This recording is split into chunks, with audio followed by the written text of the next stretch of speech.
everybody, Sean from Media Assault here, and I've got another movie review for you, and this one's a little bit unusual for me. I'm going to be reviewing True Grit, which is a Western, and I admittedly am not much of a Western fan, although strangely some of my favorite films are Westerns. Unforgiven is a great movie, and The Good, the Bad, and the Ugly is a great movie with Clint Eastwood, both of them, strangely enough. But here is a Western with no Clint Eastwood, and it's True Grit without John Wayne. It's True Grit with Jeff Bridges in the role of Rooster Cogburn, a U.S. Marshal who was hired by a 14-year-old girl to track down the man who killed her father. And that's about as in-depth as I'll get with the plot. I don't want to give too much away about this movie because that's how I went into it, and I ended up enjoying it quite a bit. One of the surprises about this film is the fact that it's directed and produced by the Coen brothers, and they are not known for making genre films that really stick to, I guess you would call the cliches of the genre, or all the nuances of the genre, or whatever you want to call it, the rules, I guess. Here they make a pretty straightforward Western, and they do it really well. And like I said, I don't typically like Westerns as a genre, but when they're done well, they can be counted amongst some of my favorite films of all time. And that's what True Grit is. It is a really good, solid, quality Western that doesn't have a whole lot of surprises to it. It pretty much plays it by the numbers. Paints it by the numbers. But it pretty much doesn't really surprise you with anything. You don't see any cows exploding or anything in this movie. And Jeff Bridges doesn't lapse into Big Lebowski speak or anything. It's really just a straightforward Western, and a surprisingly good one.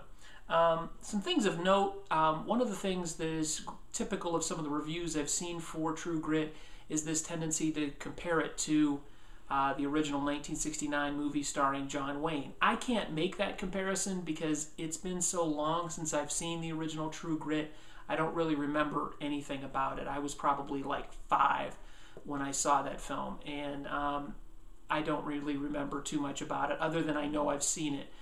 So it wouldn't be fair to either film for me to compare the two. So I have to take this movie on its own merits and really just think of it as an adaptation of the novel by Charles Portis. And unfortunately, I haven't read the book either. So I can only really judge the movie by what I saw tonight when I saw the film at the theater. And what I saw, I really liked.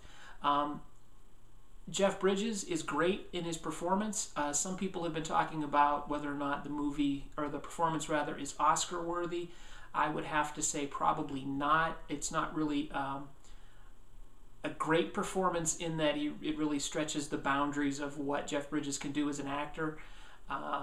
He's really gruff and he's got some charm to him, but I don't think it's really an Oscar worthy or Oscar nomination worthy performance.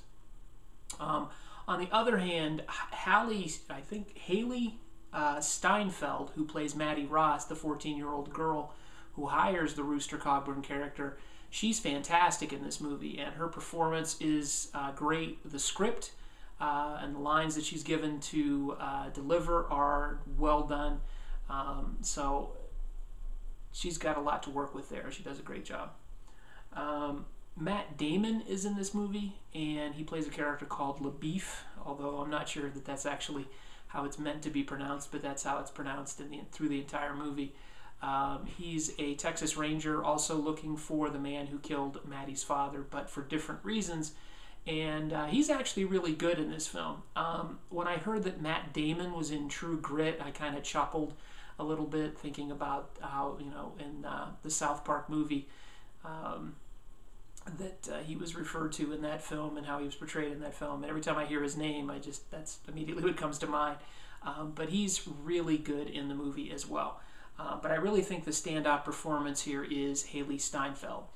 Josh Brolin and Barry Pepper, who hasn't been on screen in quite a while, he's in the film. And Josh Brolin, like I said, is also in the film.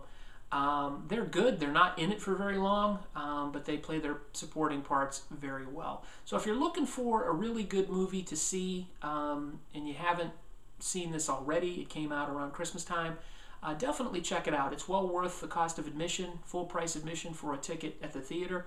And I'd give it an 8 out of 10. I would say it's well worth seeing. And that's about it. So thanks again for watching, and as always, feel free to check out my other videos here on the Media Assault channel on YouTube.